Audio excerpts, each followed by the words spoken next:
Hola gente de YouTube, ¿qué tal estáis? Bienvenidos a un nuevo vídeo. Yo soy Ruta Azul y hoy os traigo un cuadro súper azul. La verdad es que pega muy bien con mi nombre. Bueno, básicamente en el vídeo de hoy os voy a enseñar el proceso de cómo pinté este cuadro al óleo. Es un cuadro que ya pinté hace unos cuantos meses y se me había quedado un poco en la retaguardia, así que os quería enseñar el proceso desde el boceto, todas las fases de pintura y cómo quedó el resultado final. Así que empezamos.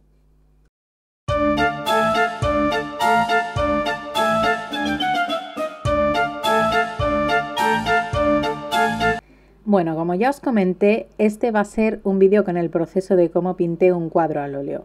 Lo primero que os estoy enseñando aquí es la fase inicial y es la más importante para mí cuando me enfrento a cualquier tipo de ilustración o en este caso de pintura, que se trata del boceto. Aquí en la imagen veis a mi izquierda cómo tenía ya en un cuaderno pues todos los bocetos que fui haciendo, tratando de diseñar un poquito el concepto, y una vez estuve contenta lo pasé a un papel al tamaño en el que iba a hacer el cuadro para posteriormente calcarlo. Aquí lo que veis es que estaba empleando una técnica para calcar que es muy rústica pero muy útil, que consiste en manchar el reverso del boceto con carboncillo. También lo podéis hacer con grafito, pero personalmente me parece que tenéis que apretar bastante más, y quién quiere hacer eso. Y después lo transferiremos al lienzo. Aquí el lienzo la verdad es que no estaba muy por la labor, y eso que tengo las uñas largas, la verdad. Hay días que el material orgánico e inorgánico está en nuestra contra y simplemente tienes que usar la violencia. Es así, entonces utilicé un cúter y es lo que hay. No pasa nada, a veces el material es tu peor enemigo cuando eres artista. El caso es que para transferir el dibujo cuando mancháis por la parte de atrás vuestro boceto es muy fácil. Lo único que tenéis que hacer es colocarlo encima de la superficie que vais a calcar. Yo en este caso utilicé un par de trocitos de cinta para que se sujetase bien el boceto y después simplemente lo calcáis. Esta técnica os sirve para un montón de superficies. Yo en este caso lo estoy haciendo en un lienzo, pero por supuesto os vale en madera, en una pared, en todo lo que se os pueda ocurrir. Eso sí, siempre y cuando sea una superficie lo bastante porosa como para que el carboncillo la manche. Pero bueno, es un truquillo de estos viejos que la verdad funciona muy bien. Yo sabéis que soy partidaria de calcar mis bocetos a los papeles para no estropear mis papeles de acuarela, pero obviamente una no puede calcar, así que utilicé este método. Aquí veis la paleta de colores que utilicé. Cuando me puse a pintar este cuadro hacía muchísimo, y cuando os digo muchísimo es muchísimo tiempo que no pintaba el óleo.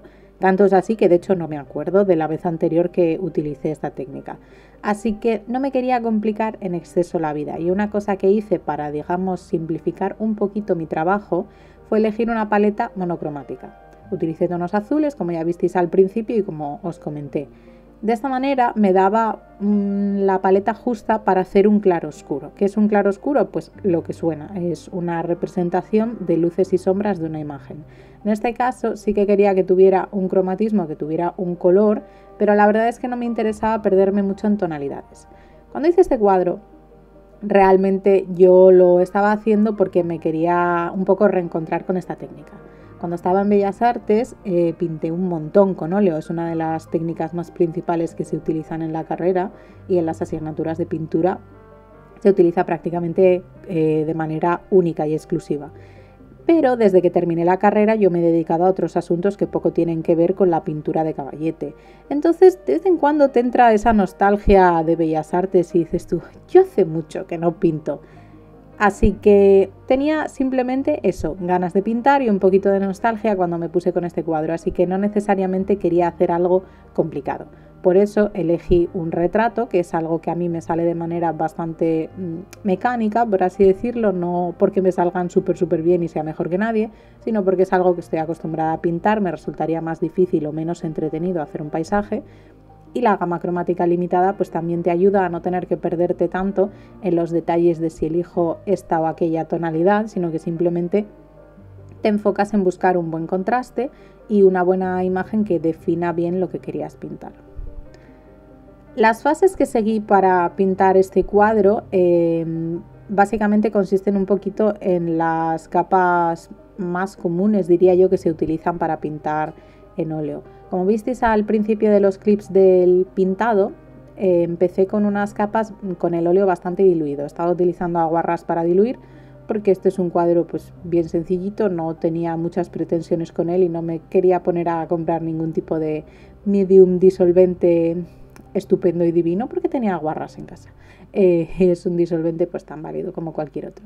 Y lo que hice fue dar esas primeras capas de la pintura un tanto diluida para ir haciendo los bloques de color. Es decir, mi intención con esa primera capa es primero de todo utilizarla como una especie de imprimación en el lienzo. Lo que quería era no tener ningún espacio en blanco, porque una cosa que a mí un error que yo cometía mucho cuando estaba empezando a aprender a pintar y una cosa que ponía muy nerviosos a mis profesores y que ahora yo que he sido profe años después entiendo el porqué, es el hecho de empezar a pintar algo por bloques, por partes. Si tú tienes que pintar una cara, un pelo y un hombro y una calavera y unos brazos, como es el caso de este cuadro, es como muy tentador ir pintando esas zonas por partes separadas y no pintar un todo. Entonces, ¿qué nos puede pasar? Primero de todo, que se nota que estamos haciendo una especie de collage y de pastiche, que a lo mejor es lo que nos interesa. Pero luego también ocurre que nos pueden quedar huecos blancos entre la pintura en los que se ve el lienzo del fondo. Yo personalmente es algo que no me gusta hacer estéticamente. Hay gente que sabe manejar muy bien en óleo y en acrílico el tema de dejar el lienzo al descubierto, pero a mí personalmente considero que nunca le pillé el punto a esa técnica. Quizá debería darle una oportunidad porque realmente yo dejo mucho el papel al descubierto cuando pinto, porque la mayoría de las cosas que pinto son acuarela, es mi técnica principal.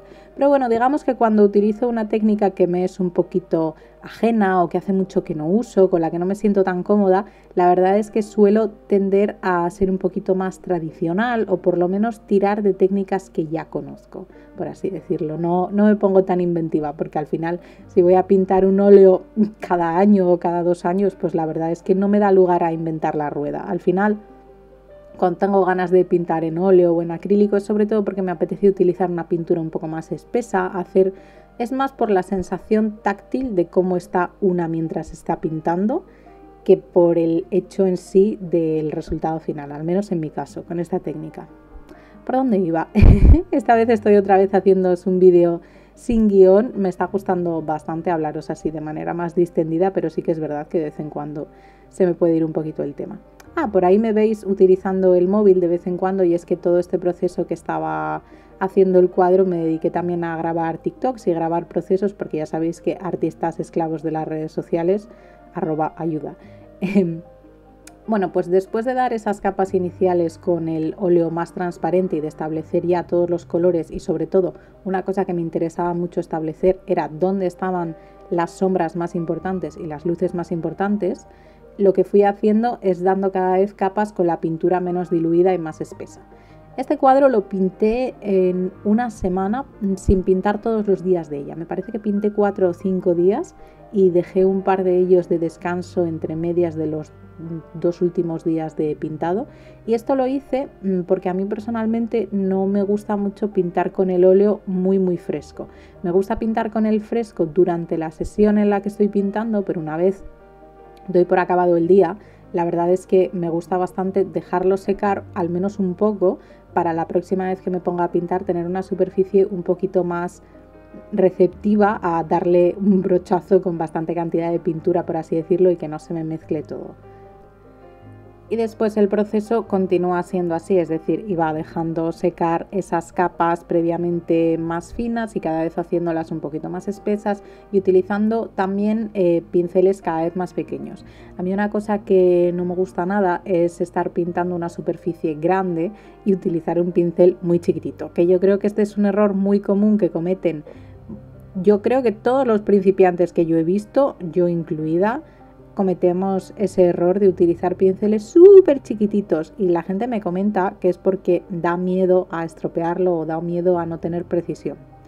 El tema de los pinceles grandes yo creo que es bastante importante y es un detallito de esos que te da bastante técnica y que la gente suele ignorar.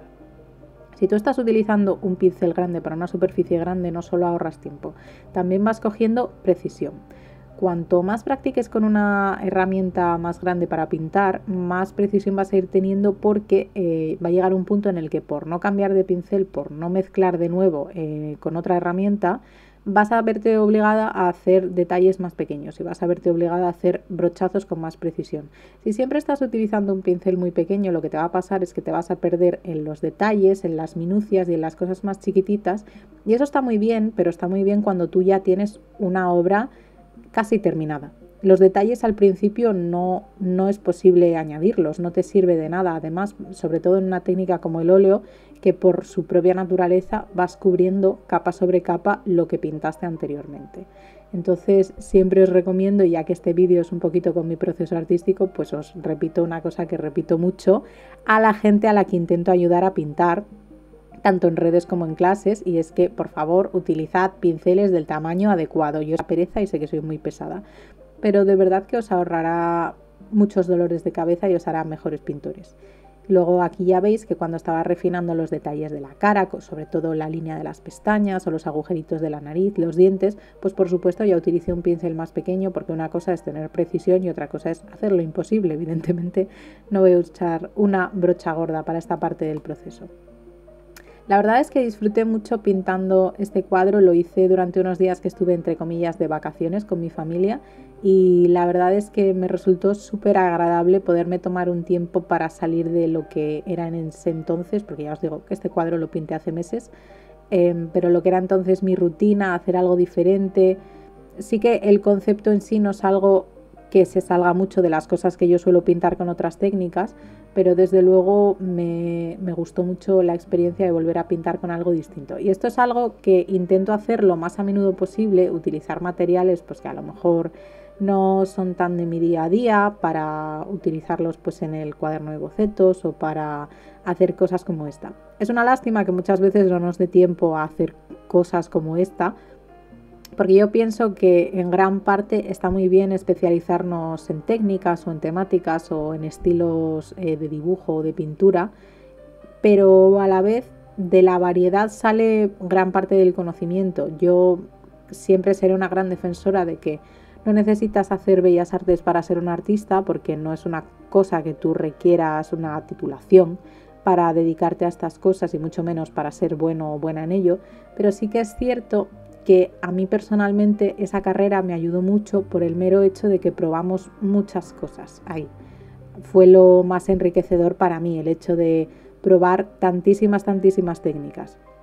Pienso que si hubiera caído en mis manos, digamos, el aprender todas las cosas que yo ahora sé hacer, pues no me hubiera dado por gastarme tanto dinero en materiales que no sabía si me iban a gustar, no me habría obligado a aprender técnicas que a lo mejor no me parecían tan agradables. Dicho todo esto, me alegro mucho de no haber tenido clase con el profesor de mi carrera que daba temple, que si no sabéis lo que es, el temple es una pintura que se hace artesanal, es una técnica súper antigua y básicamente utilizas un pigmento suelto y lo mezclas con yema de huevo. Creo que hay más maneras de hacer temple, pero esa es la que yo conozco y desde luego esa es la que hacían en mi facultad y la verdad es que me da un poquito de asco, así que me alegro mucho de no haber tenido que pintar con esa técnica. Pero bueno, todas las demás que hice considero que me enseñaron algo en mayor o menor medida, y es que muchas veces esto del arte se apoya una técnica encima de la otra y a lo mejor lo que aprendes de una luego lo puedes emplear para otras cuestiones que estabas haciendo. Así que no sé, siempre me resulta bastante agradable pintar algo un poquito distinto. Y siempre me propongo sacar más tiempo para hacer estas cosas, pero ¿a quién vamos a engañar? Si es que no nos da la vida, no nos da la vida, yo lo sé. Siempre intento hacer más cosas de las que es humanamente posible y pues chica, no se puede, ¿y para qué? Pero bueno. El caso es que así fue quedando el retrato de mi chica fantasma misteriosa con una calavera. La verdad es que me gustó bastante el resultado final, no daba ni un duro, sinceramente. Y de hecho empecé a grabar este proceso porque no estaba nada convencida de que fuera a terminar el cuadro si no tenía la presión de una cámara mirándome continuamente. Así que gracias por haber sido audiencia antes de serlo. Muchas veces me ayuda a hacer este tipo de vídeos precisamente para grabar el proceso para pintar. Porque muchas veces estas ilustraciones son algo que no hubiera hecho si no me hubiera obligado esa tarde o esos días a dedicar un tiempo fuera de mi rutina habitual. Así que gracias. Y sobre todo, gracias por verme y si escuchaste todo lo que te acabo de soltar. Espero que mi voz te resultara un poquito relajante, que hay quien me dice en los comentarios de vez en cuando que tengo una voz agradable, agradecida y emocionada por el piropo. Y nada más, ya os dejo por mi parte, espero que os haya gustado mucho el vídeo, si es así, la verdad es que me ayuda mucho si me dejáis un me gusta y un comentario, me ayuda un montón tanto a mi moral de sentir que os mola el contenido y además me ayuda en el algoritmo de YouTube que como todos sabemos es oscuro y alberga horrores. Si os mola de verdad podéis suscribiros porque subo vídeos habitualmente de cositas parecidas a esta y otras bastante diferentes. Yo he sido Ruth Azul y nos vemos en la próxima. Chao.